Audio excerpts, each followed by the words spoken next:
welcome to Oakland Is. My name is James Cagney, and my Oakland Is' guest today is Darin Lounds. Darin is the board president for the East Bay Housing Organizations, covering Alameda and Contra Costa counties. Thank you for coming in, Darin. Thank you very much, James. I guess I should start with what exactly is the Oakland Housing, what does the Oakland East Bay Housing Organizations cover? Okay, well, we work in Alameda and Contra Costa counties, so broader than just Oakland. We work to preserve, protect, and expand housing opportunities through education, advocacy, and coalition building. Wow. Point blank, why should we care about the creation for affordable housing? Why should we care is that affordable housing is a very critical component to healthy communities. Everybody knows somebody who is benefiting from living in quality, affordable housing that's developed by mission-driven nonprofit housing developers. How are the housing units provided for people that apply to get in? Well, we go through a number of different ways. Typically, housing developers will go out and fundraise through and work with their local communities to secure sites, and then secure the funds it takes to construct the buildings themselves. We also work very hard to secure operating subsidies so that once the buildings are there and ready for occupants, that we can also subsidize the rents so those lowest income persons can still access an affordable home. Are the units built for this program? Are units that have been pre-constructed, refurbished to be reused and recycled for this program? Both. Several housing developments and projects started as other buildings, and through the influx of public funds, we're able to rehab them, bring them up to code compliance, enhance their amenities, and then also make them affordable and actually have people living in there who are lower incomes than the previous tenants sometimes, but also have a more high quality housing experience than the previous tenants because of the investment in rehabbing them and making them nicer. Got you. What kind of programs do you provide for, say, either the homeless or first-time buyers, even, or would students just out of college be able to get a unit? It's a great question. Affordable housing and affordable homes serve a wide continuum of folks. You mentioned homeless folks or previously homeless folks with very limited incomes, potentially having other special needs that all caused to be barriers to them holding housing in the past.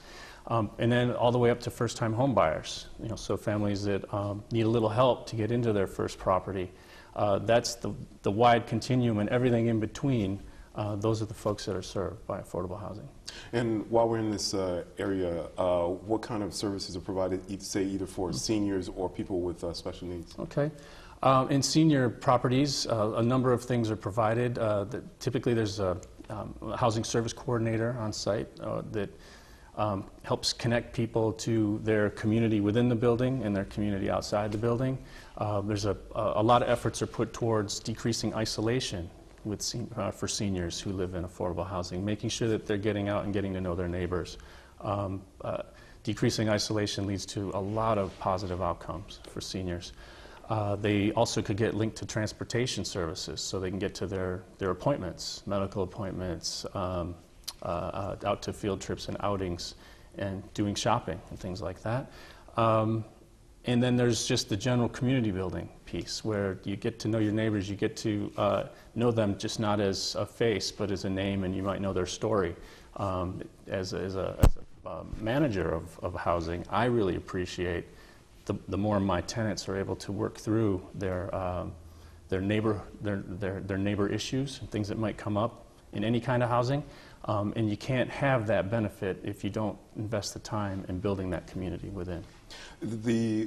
Having seniors or people with special needs, it seems like a community is really necessary to support them, as you were saying. But if there were people who were relatively healthy or whatnot, what kind of services could they expect if they get accepted into into one of the units or programs? Well, for instance, in family housing, family affordable housing, after-school programs for the kids are typical. It's a typical amenity you might find in affordable family development. Tutor programs, access to computer, like a computer room with several stations, and you may get some job training. So if there's members of the household who are looking for work, you could access resume building, job coaching, interview coaching, and things like that. It's pretty much whatever the needs are to help folks get to to accomplish everything they want in life. We try to weave that in to the affordable housing milieu. Wow, that's awesome. What kind of recent changes have impacted affordable housing developments? Yeah, it's been an interesting few years. As you know, it's clear the nation itself is kind of in an economic crisis that largely was driven by the housing market, the boom and the bust that occurred in the late 2000s, and that was driven a lot by real estate. I want to say. Bad policies, bad decisions by banks and folks trying to to game the real estate market. That wasn't caused by affordable housing creators or the folks who live in there, but it's created a huge gap for those people. We don't have the resources we used to have available to us to create the housing, and that whole housing boom and bust also took people out of their housing and created an even greater need for affordable homes. We've recently lost the redevelopment agencies and all the resources that the redevelopment agencies brought to our local communities to develop community assets, but also more particularly affordable housing within jurisdictions. That money is no longer available to us, and we've also experienced a long-term many years reduction in money that's part of the federal programs. Mm-hmm. Got you. And houses that have been taken by the recession, does your organization at all try to recycle those? Is there a difference in houses aimed for affordable housing as opposed to just a regular house, a regular living unit? The foreclosure crisis is I believe, what you're alluding to, and how many folks were displaced by a foreclosure. We're actually trying to recapture those foreclosed homes and make them affordable, either as first-time home buyer opportunities or affordable rentals. There's actually a policy process going on right now with East Bay housing organizations to address the foreclosure issue. And there are many nonprofit developers out there working to recycle, as you said, and bring these buildings up to code, eliminate the blight, and really boost up the neighborhoods that these homes are existing in, and then create that affordable housing opportunity for a new family. How does affordable housing fit in with the goals related to, say, like transit-oriented development and environmental policies and stuff like that? Great question. Anytime you can co-locate affordable housing in walkable neighborhoods, near public transit, mass transit hubs, amenities like shopping, healthcare, schools, parks. Anytime you can do that, you're taking the car off the road. And by doing that, you're reducing congestion, reducing pollution. Everybody wins when you can co-locate amenities, transit, and housing all together. Another big benefit on the environmental side is that affordable housing developers are in the forefront in creating or utilizing green building materials, and also utilizing energy efficient systems like photovoltaic solar panels. Mm-hmm. What can we do to help improve the affordability of homes in California? We got to stay connected. We got to stay active politically. We got to be out there making sure that everybody in the state of California particularly understands the need for a vibrant, affordable housing industry to meet the needs of our communities, to make sure that people are living closer to their jobs, closer to their relatives.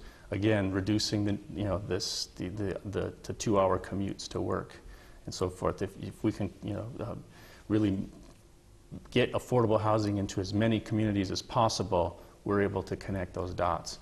Also, one thing that we've really got to stay focused on is making sure that we're also creating jobs through the building of affordable housing. Those construction jobs are good wage-paying jobs, and they bring a lot of money into the community, and it stays in the community. And that's something we can't forget to notice as well. Which is a great point. This means that if I wanted to apply for an affordable house, it also sounds like I could actually get into the program and help either construct other houses or whatnot. Is the program open enough to allow that? Yeah, well, in a lot of our, there's the Habitat for Humanity model, where it's a sweat equity model, where folks who are going to be families that are going to move into these affordable homes participate in the actual building.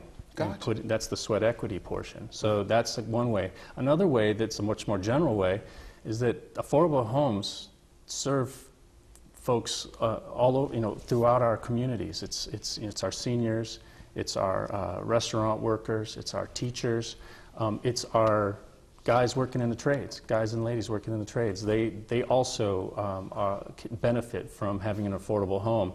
And so everybody's going to benefit, everybody's going to get something out of this. We're going to create jobs, and we're going to make sure that we have nice, eco-friendly communities. Gotcha. Were there other kind of support services that are offered to people that are in affordable housing? Yeah.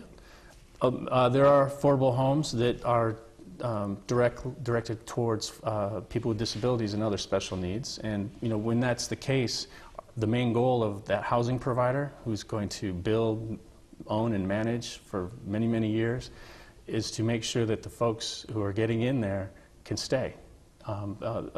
Folks with disabilities face a lot of hurdles, and oftentimes find it hard to maintain housing in the market, not just because of cost, but because of just dealing with landlords and neighbors. We work very hard to make sure that they don't just get into the housing, but they stay in the housing. So services are adapted to meet those needs and make sure it works. As we wrap up too, people watching this, how can they get in touch, or how can they find out more information if they want to? Great, thanks for bringing that up.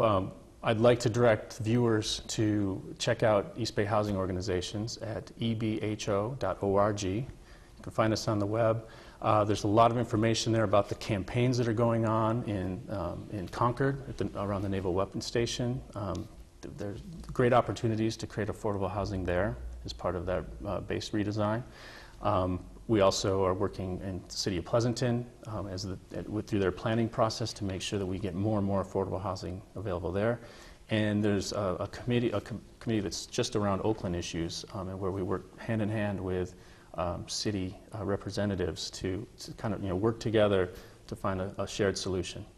We've been here with Darin Lounds. He is the board president for the East Bay Housing Organizations. Darin, thank you very much for coming in this afternoon. Thank you, James. This is Oakland Is. We will be back.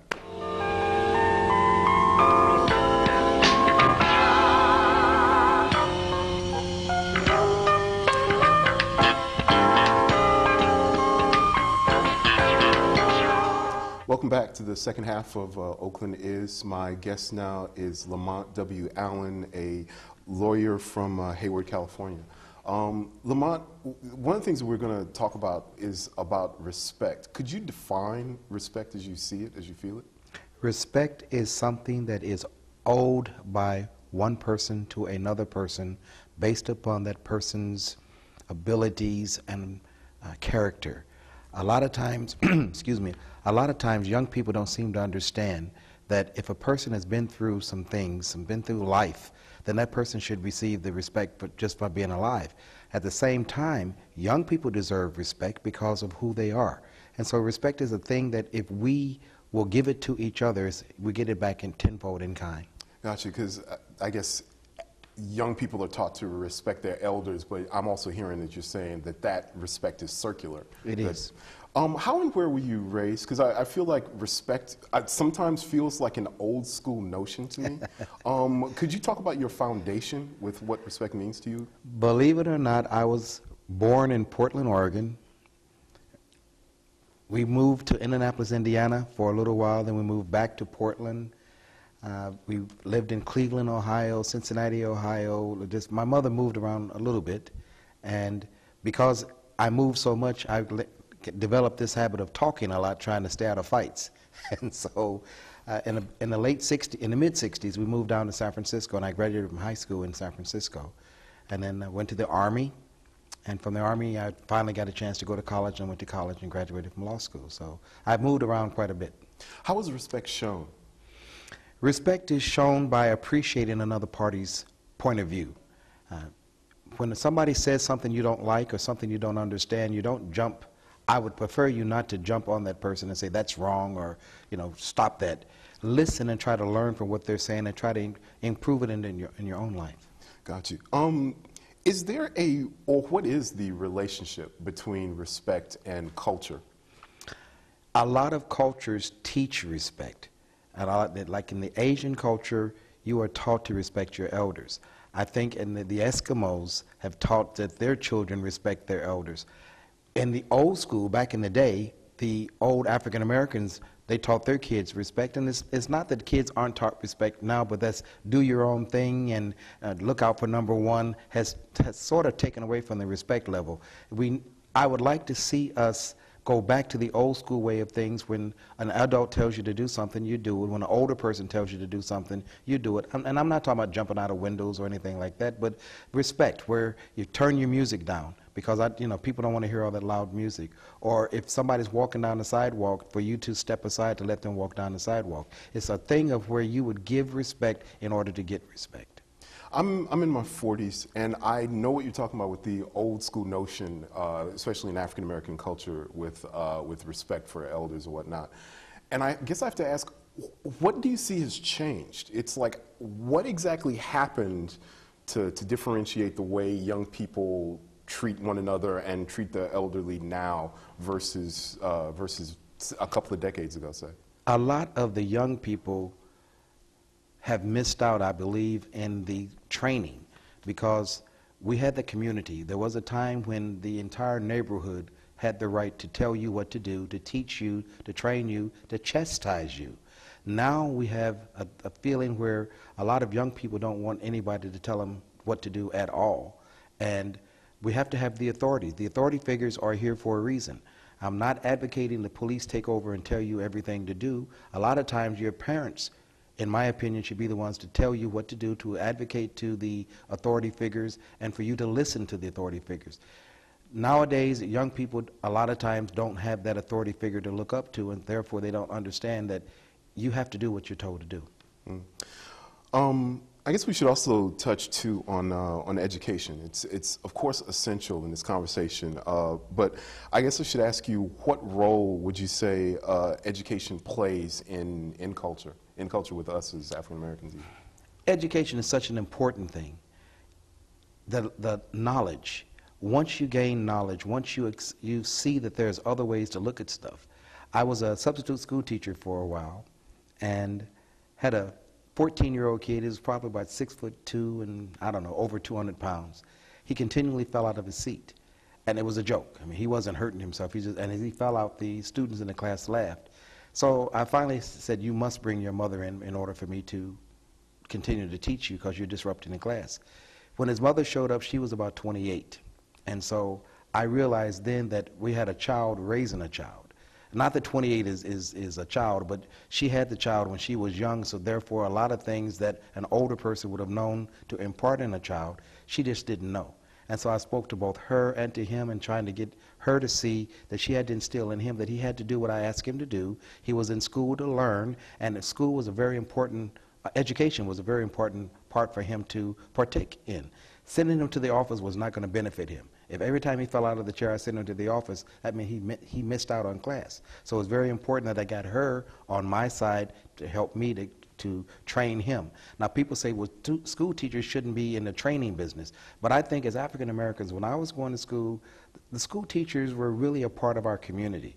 And you see them in the grocery store, you see them in church, and they could tell you, Mrs. Allen, Lamont's doing this, Lamont's doing that, or he's not doing this, he's not doing that. We didn't have to wait on a teacher's conference because they were there for us. And education is something that's going to benefit you throughout your life. Got you. It's funny because as a child, I remember hearing phrases like "don't act smart." I remember sort of like even myself being accused sometimes of talking white. I'm wondering too about the connection between culture in African Americans and education. It's like, has there been a shift in that, or what would you even say to that?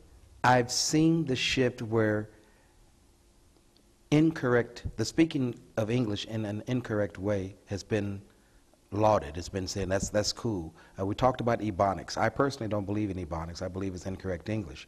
When a person graduates from college, they should get some type of kudos, some type of praise. But a lot of times, when somebody comes home from prison, they're the ones who get the praise. And as far as speaking white, it's not speaking white, it's speaking correct. You learn how to speak English because this is our native language for the most part. Now, there are other people that speak other languages, but this is the language that we have in this country for the last 400 years, and I won't even get into the slavery time, but this is the way for us to move forward is to learn how to speak the language, reading and writing and arithmetic. Are there alternatives to education? Definitely. Definitely there are alternatives. A lot of people just don't like school, and it's like you don't like beach, you don't like carrots, whatever. But there are skills that you can go to. There are training schools that you can go to learn a specific skill. And if our children would take advantage of that, a lot of times I see children see young people who are doing things that are illegal. I saw a beautiful mural painted, well, it wasn't a mural, it was a graffiti, but it was beautiful. Whoever painted this graffiti has talent. Take that talent and learn how to put it on canvas so they can get paid for it. I've seen young people who steal cars. Take that talent and learn how to build a burglar-proof car. Try your best to burglar-proof a car. There are skills that we have in the community that can be used in a positive way, and it doesn't necessarily mean 4 years of going to school.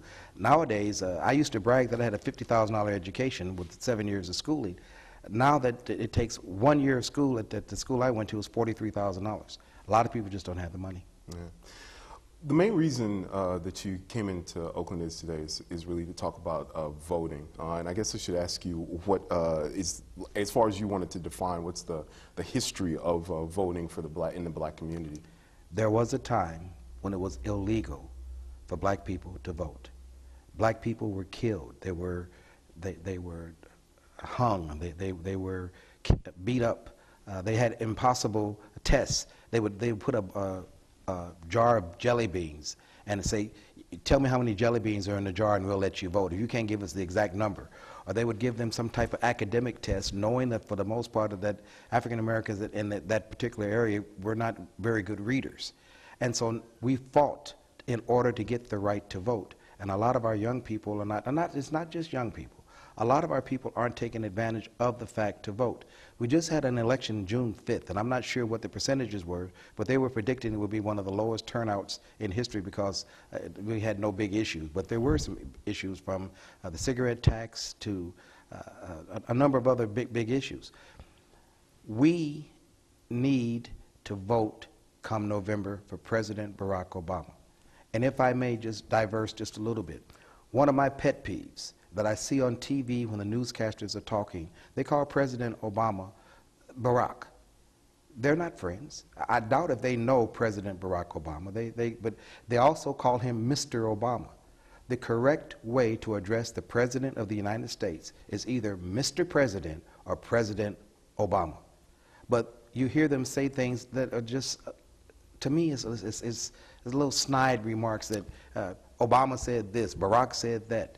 They don't call other presidents. It's always Mr. President or President, whatever his name was. And I want us to get that respect for, that's another term when we talk about respect. We need to get that respect for our president. I believe that racism sneaks in because he's our first African-American president. And I read an article about African American. His father was African and his mother was American, so we really got an African American at this point. But at the same time, he doesn't have a legacy of slavery because his father was from Africa who doesn't understand or who wasn't involved in America's slavery, and his mother was from Kansas. She didn't have a role in slavery. And I think that sometimes his thinking is much different than African Americans' thinking because of that lack of legacy of slavery. Yeah, we've kind of lost touch, I guess, with the way things used to be, I guess. Who votes and why? People vote for their own self-interest. And a lot of times, the African American community doesn't understand it's for their own self-interest.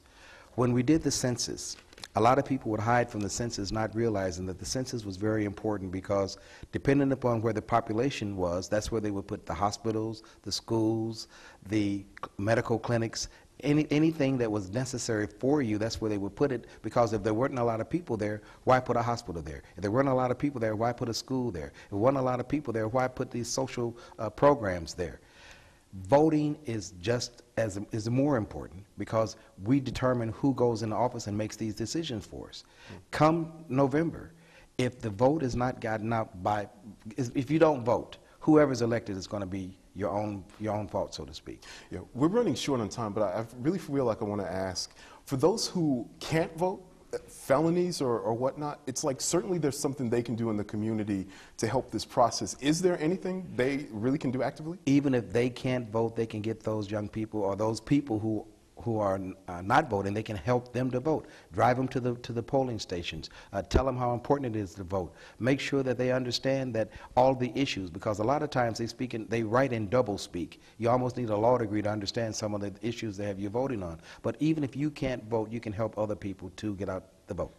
Next, back to education with reading and stuff like that.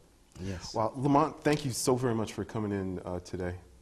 This is Lamont W. Allen, lawyer in Hayward, California, and you've been watching Oakland Is. Again, my name is James Cagney. Thank you so much for being with us, and good night.